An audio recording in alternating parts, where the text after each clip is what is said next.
Deuxième partie de ce chapitre,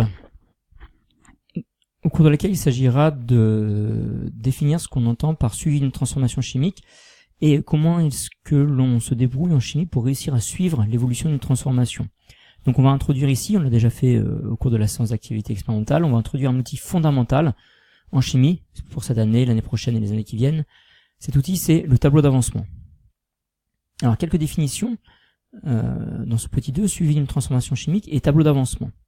Donc tout d'abord, pour caractériser l'état d'un système chimique au cours d'une transformation, parce qu'on est dans l'état initial, final, en cours de transformation, on utilise une grandeur que l'on note X, que l'on exprime en mol, et qui s'appelle avancement. Une transformation chimique va s'arrêter lorsque l'un des réactifs sera entièrement consommé, donc ce réactif qui disparaît en premier, et donc qui a été entièrement consommé en premier, on l'appelle le réactif limitant. Réactif limitant parce que c'est lui qui va limiter le fait que la transformation ait la possibilité de se poursuivre. Lorsque l'un des réactifs a été entièrement consommé, donc lorsque ce réactif est un réactif limitant, lorsqu'il était entièrement consommé, l'avancement a atteint une valeur maximale que l'on note Xmax. Et donc pour étudier une réaction, on va se servir d'un tableau d'avancement. Vous pouvez noter ces quelques points, et cliquer sur pause avant de poursuivre.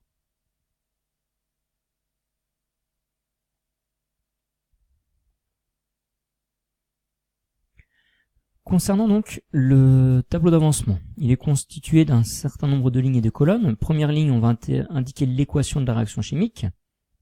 Deuxième ligne, on définit l'état du système pour la première colonne. Pour la deuxième colonne, la valeur de l'avancement. Et dans les colonnes suivantes, on va indiquer les quantités de matière de chacun des réactifs et des produits. Donc dans notre exemple, on s'intéresse à la transformation entre le fer solide et le dioxygène gazeux qui va former de l'oxyde de fer. 2 moles de fer solide vont réagir avec 1 mol de dioxygène pour former 2 moles d'oxyde de fer solide. Donc le nombre que l'on place devant chacune des espèces chimiques, c'est ce qu'on appelle les nombres stoichiométriques ou les coefficients stoichiométriques. Généralement le 1 n'est pas indiqué. On va ici le garder pour voir un petit peu mieux ce qui se passe dans la suite. Donc dans ce tableau d'avancement, première ligne, l'équation de la réaction, une colonne pour l'état du système, pour la valeur de l'avancement, et pour chacune des quantités de matière pour chacun des réactifs. Donc on indique bien dans un tableau d'avancement des quantités de matière, en mol. Dans l'exemple, on peut aussi le donner en millimol. Ligne suivante, on va s'intéresser à l'état initial du système, puis on s'intéressera à l'état intermédiaire, et enfin à l'état final. Dans l'état initial, on indique les quantités de matière initiale des réactifs, N0 de fer, N0 de dioxygène, et les quantités de matière initiale des produits. Dans notre exemple, pour simplifier les choses, et ce sera souvent le cas, la quantité de matière des produits sera nulle. Ce ne sera pas toujours le cas, mais ce sera très souvent le cas. Donc, les réactifs, par définition, vont réagir. Donc, leur quantité de matière va diminuer. Ligne suivante, on va s'intéresser à un état intermédiaire quelconque, qui n'est pas l'état initial, ni l'état final. Donc, la quantité de matière de fer va diminuer, à partir de la quantité de matière initiale. Autrement dit, la quantité de matière initiale de fer va diminuer à partir de cette valeur initiale. Donc le moins signifie que la quantité de matière de fer diminue. Donc N0Fe moins 2x. 2, on retrouve le coefficient stoichiométrique qui était devant le fer, et x, c'est donc l'avancement qu'on a explicité au cours de l'activité expérimentale. Pour le dioxygène, dans l'état intermédiaire, la quantité de matière de dioxygène sera égale à la quantité de matière initiale moins 1 fois l'avancement. Et l'oxyde de fer, qui est le seul produit ici de la transformation, va apparaître, d'où le sens de ce signe positif, plus 2x. Ce que ça veut dire, ce qu'on voit ici, c'est que la quantité de matière de fer au cours de la transformation va disparaître 2 fois plus vite que la quantité de matière de dioxygène. C'est ce que signifie ici la présence de ces coefficients stoichiométriques. Et enfin, dans l'état final, on aura N0Fe moins 2Xmax. Xmax, on a indiqué que c'était la valeur maximale prise par l'avancement. N0E2 moins 1Xmax plus 2Xmax. La transformation va s'arrêter lorsque l'un des réactifs aura complètement disparu. Donc, on arrive ici à la suite. Donc l'avancement maximal Xmax est la plus petite valeur de l'avancement qui annule la quantité d'un réactif. Le réactif correspondant est le réactif limitant. L'objectif sera donc de déterminer de façon théorique quel est le réactif limitant. Autrement dit, on fera l'hypothèse que le premier réactif est limitant, on calculera alors dans cette hypothèse la valeur de Xmax. N0 FE moins 2Xmax égale 0, on aura une première valeur de Xmax.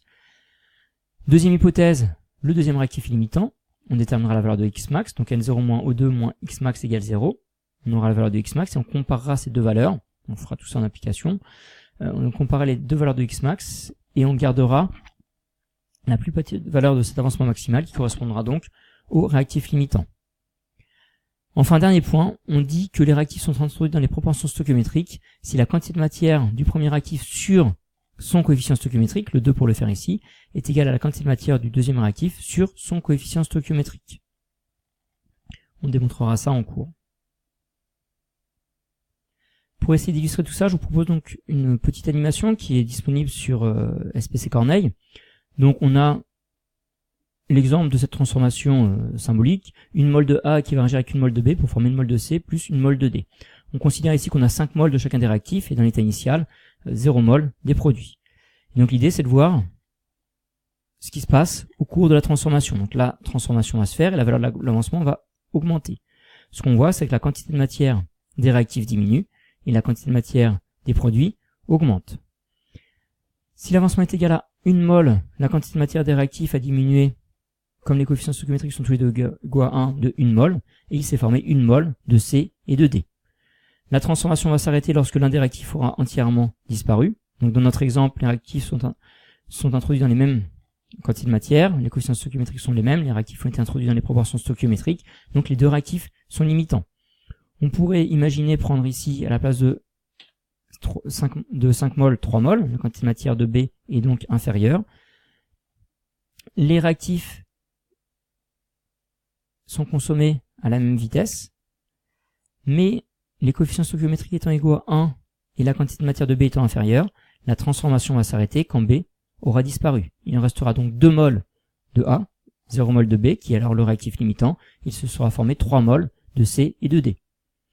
On peut, en plus de modifier les quantités de matière, donc je reviens à la quantité de matière initiale, on peut par contre modifier les coefficients stoichiométriques. Donc une mol de A va réagir avec 2 moles de B pour former une mol de C, une mol de D. Donc ce qu'on va montrer ici, c'est que la quantité de matière de B va disparaître 2 fois plus rapidement, puisqu'à chaque fois que la transformation aura lieu, pour une mol de A, 2 moles de B sont consommés. Donc lorsque l'avancement est égal à 1 mol, par exemple, on se rend compte que 1 mol de A a été consommée, il reste 4 mols. Par contre, 2 mols de B ont été consommés, il en reste bien 3 mols. Et il s'est formé 1 mol de chacun des réactifs, des produits. Et la transformation va s'arrêter lorsque l'un des réactifs aura entièrement disparu. Donc ici, le réactif limitant est B. L'avancement maximal, si on imagine le tableau d'avancement précédent, est égal à 2,5 mols. Le réactif limitant est B, il s'est formé 2,5 mols de C et D. On peut enfin modifier le coefficient stoichiométrique de C. On va voir. Donc ce qu'on va observer, c'est que B disparaît 2 fois plus vite que A, et C se forme 3 fois plus vite que D, ou que A ne disparaît. Lorsque l'avancement est égal à 1 mol,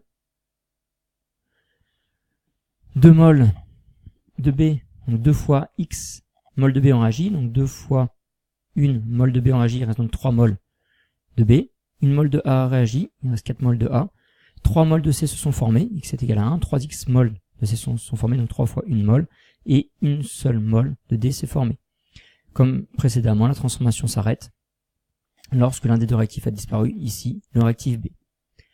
Donc si vous voulez un petit peu voir vous-même ce qu'il se passe concernant ce tableau d'avancement, ou la façon dont les réactifs réagissent, vous pouvez aller sur SPC Corneille, vous retrouverez cette animation, et si vous voulez essayer de comprendre un petit peu plus l'utilisation du tableau d'avancement, ou si ce n'est pas clair, ce qui est envisageable, cliquez sur méthode, le tableau d'avancement. Donc après avoir noté cela, vous pourrez passer sur Edmodo pour répondre au questionnaire.